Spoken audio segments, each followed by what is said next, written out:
और मैं लिख रहा हूं भारत सरकार को उन लोगों के बारे में कि जो भारत की छावनी जहां जहां आर्मी कैंप्स है, पंजाब के अंदर है, हरियाणा के अंदर है, उत्तर प्रदेश के अंदर है, उनकी फोटो बना बना करके, उनकी वीडियो बना बना के उन्होंने सीमा हैदर को दी है। उसको सनातनी सनातनी बता रहा है। अरे सनातनी तो वो हिंदू भाई भी हैं जो धार्मिक प्रताड़ना का शिकार होकर के भारत में आए हैं। ये एपी सिंह की मौसी की लड़की नहीं है, जब मर्जी आओ गाड़ी में बिठाओ, वहां ले जाओ वहां ले जाओ। ये वो आम लेडी नहीं है। सारी बात मैं आपको मीडिया पे नहीं बता सकता, मुझे पता है ये कौन है, इसकी सारी मैं जड़ निकाल के लेके आया हूं। बंदा कमाल, पाकिस्तान में रहते हुए फर्जी आधार कार्ड बंदी ने बना लिया। कैसे इसका फोटो खींचा, कैसे इसके जो थंब लगे।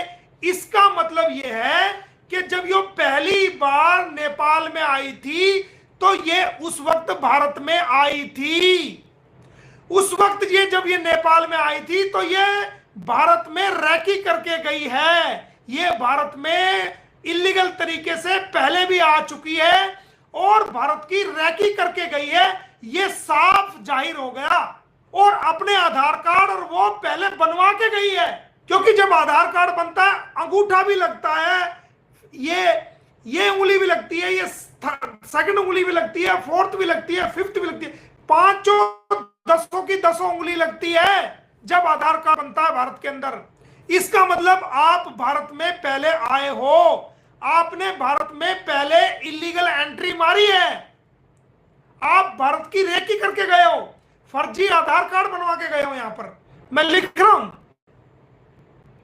मैं उत्तर प्रदेश सरकार को, वहां के चीफ सेक्रेटरी को, वहां के सीएम साहब को और माननीय गृह मंत्रालय को और राष्ट्रपति महोदय को लिख रहा हूं कि सीमा हैदर की जांच उत्तर प्रदेश पुलिस से वापस लेकर के हरियाणा पुलिस को नए सिरे से इसकी जांच दी जाए, ताकि दूध का दूध और पानी का पानी हो जाए। इसकी जांच नए सिरे से दोबारा होनी चाहिए। एक एक चीज की, कहां से इसने आधार कार्ड बनवाए, कैसे इसने उंगली के थंब इंप्रेशन लगवाए, किस रास्ते से ये आई, किस प्रकार इसने उल्टी करवाई अपनी बेटी को और हमारे भारत के 2 फौजियों को सस्पेंड कराया इसने। कहां ये रुकी, क्या क्या इसका नेटवर्क है, क्या क्या ये करती रही है, इसका मकसद कहां है, इसने उत्तर प्रदेश की भाषा को कैसे सीखा, इसने पंजाब की भाषा को कैसे सीखा, हरियाणा की भाषा को कैसे सीखा, राजस्थान की भाषा को कैसे सीखा, और एनसीआर का एरिया इसने क्यों चुना। इंग्लिश में इतनी एक्सपर्ट ये कैसे है, ये भाषण देने में इतनी एक्सपर्ट कैसे है कि एपी सिंह भी इसके सामने फैले नहीं बोल पाता। इसकी दोबारा जांच होनी चाहिए। और जांच डॉक्टर एपी सिंह की भी कि क्या उसका रोल रहा है फर्जी आधार कार्ड बनवाने में, भारत की सीमा में एंट्री कराने में इसका क्या रोल रहा है, किसने एडवाइस किया, क्या ये पहले भारत में आकर के रेकी करके जो गई थी, क्या एपी सिंह से ये मिली थी, क्या इसने मीटिंग हुई थी, क्या उसने इसको मिसगाइड किया था। ये चुपचाप बैठ के देखने का विषय नहीं, जांच का विषय है। आज तक उत्तर प्रदेश पुलिस नेपाल क्यों नहीं गई, क्यों जाके पूछताछ नहीं करी, ये भी तो इन्वेस्टिगेशन का पार्ट है। पूछताछ क्यों नहीं की गई, करनी चाहिए थी।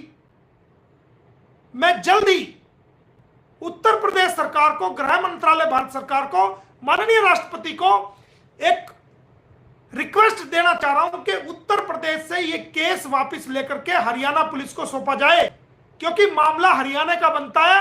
हरियाणा के अंदर ही इसको सबसे पहली बार पहचाना गया, वहीं इसको अरेस्ट किया गया, बल्लभगढ़ के अंदर, फरीदाबाद के अंदर, और एफआईआर बाद में दर्ज की गई, अगले दिन एफआईआर दर्ज की गई। जबकि कोई भी मुलजिम जहां पकड़ा जाएगा उसी इलाके के अंदर जो थाना बनता है वहीं पे एफआईआर दर्ज होगी।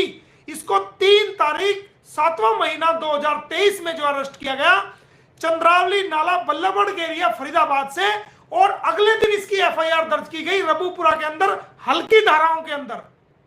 इसका मतलब क्या सेटिंग से एफआईआर दर्ज की गई, क्या मिलीभगत के एफआईआर दर्ज की गई, ये एफआईआर फरीदाबाद के अंदर क्यों दर्ज की गई। और जांच का हाल देख लो, क्या हाल है जांच का, 1 साल से ऊपर हो गया। ये हम भारतीयों को रात दिन गाली दे रही है, हमारी बहनों को गालियां दे रही है, हमारी बेटियों को गाली दे रही है, हमारे भारत के वकीलों को गालियां दे रही है, उनको नीचा दिखा रही है, सिगरेट डॉक्यूमेंट ला के ये दिखा रही है। कौन लोग शामिल है इनके साथ?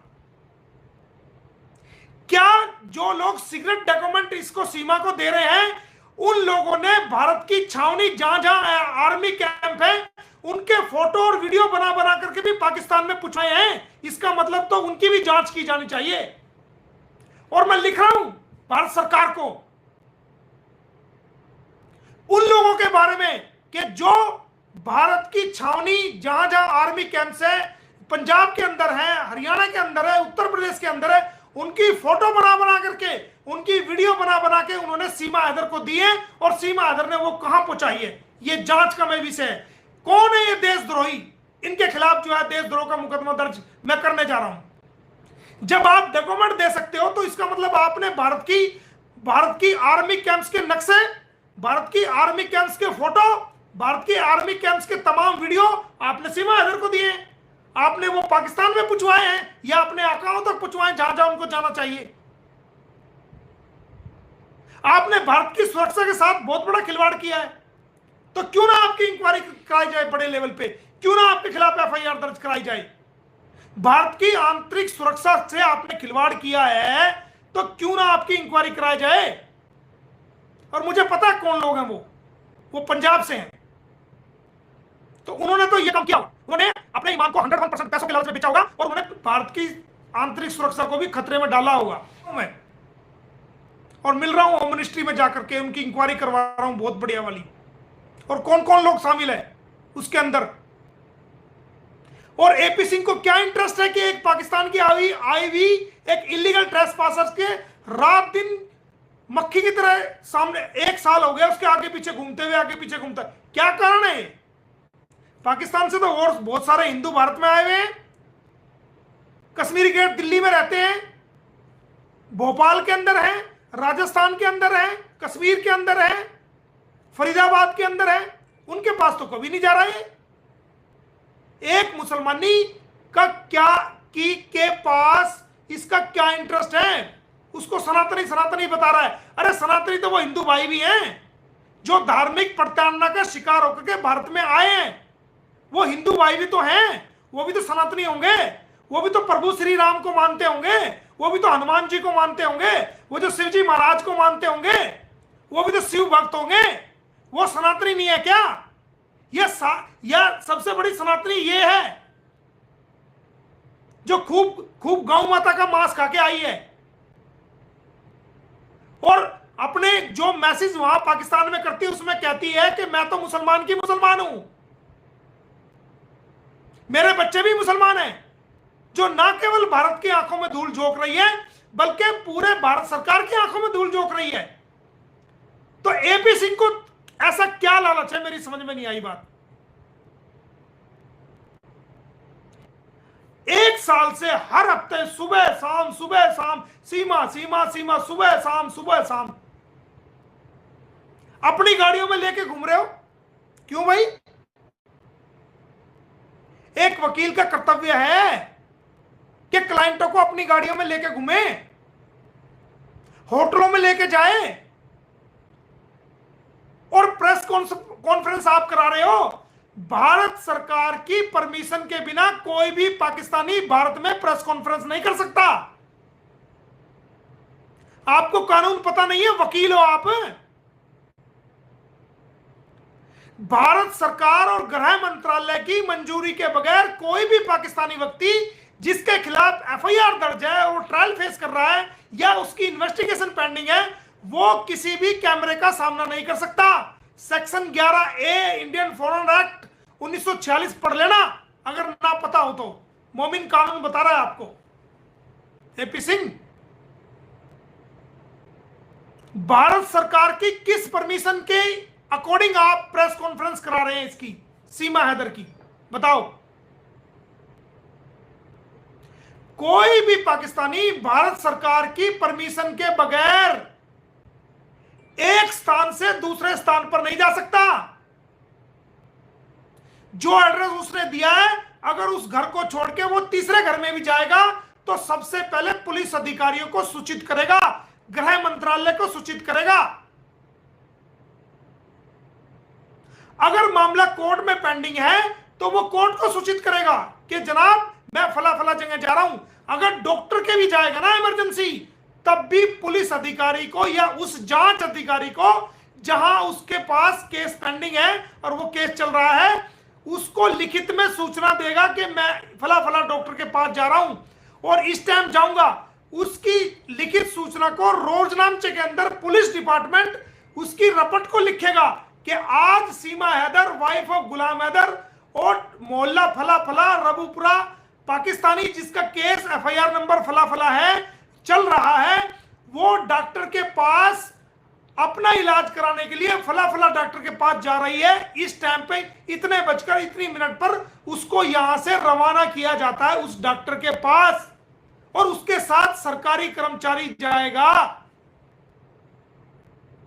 और जब वो डॉक्टर से आएगा तो डॉक्टर से लिखवा के लाएगा कि क्या बीमारी है, उसकी रिपोर्ट लेगा, और उसकी रिपोर्ट को वापसी जब थाने में आएंगे तो उसको वापसी में लिखा जाएगा कि जो सीमा हैदर इलाज के लिए वो डॉक्टर के पास गई थी, जिसकी रपट नंबर 45 है या 46 है, वो वापिस आई है थाने में, और उसी स्थान पर जाके वो कयाम करेगी, उसी स्थान पर जाके वो स्टे करेगी।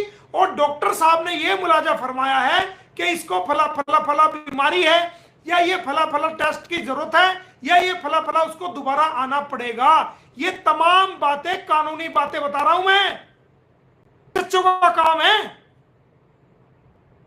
ये उस इन्वेस्टिगेशन ऑफिसर का काम है जो जांच कर रहा है। अगर आप ऐसा नहीं कर रहे हो तो आपको सस्पेंड किया जाएगा। मैं लिखूंगा भारत सरकार को जो आप ये कर रहे हो, अगर आपने ऐसा नहीं किया है तो।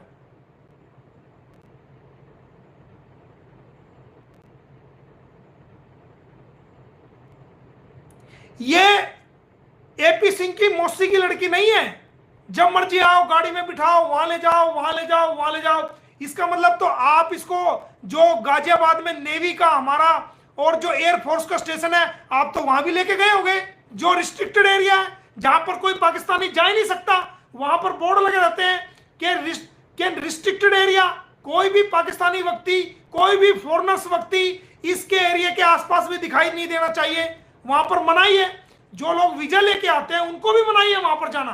तो इसका मतलब आप गाड़ी में घुमा करके आप तो सारी जगह दिखा रहे हो उसको कि यहां हमारा एयरफोर्स है, यहां हमारी फौज रहती है, यहां हमारे जहाज खड़े होते हैं, यहां हमारे विमान खड़े होते हैं। तो आप तो देश की सुरक्षा को सिर्फ मीडिया में आने के लिए आपने तो ताक पे लगा दिया। भारत की सुरक्षा को आपने कहां समझा? भारत की नेवी की आपने सीक्रेसी को कहां समझा? आर्मी की सीक्रेसी को आपने कहां समझा? ये वो आम लेडी नहीं है। सारी बात मैं आपको मीडिया पे नहीं बता सकता, मुझे पता है ये कौन है, इसकी सारी मैं जड़ निकाल के लेके आया हूं। ये भारत की सुरक्षा के लिए बहुत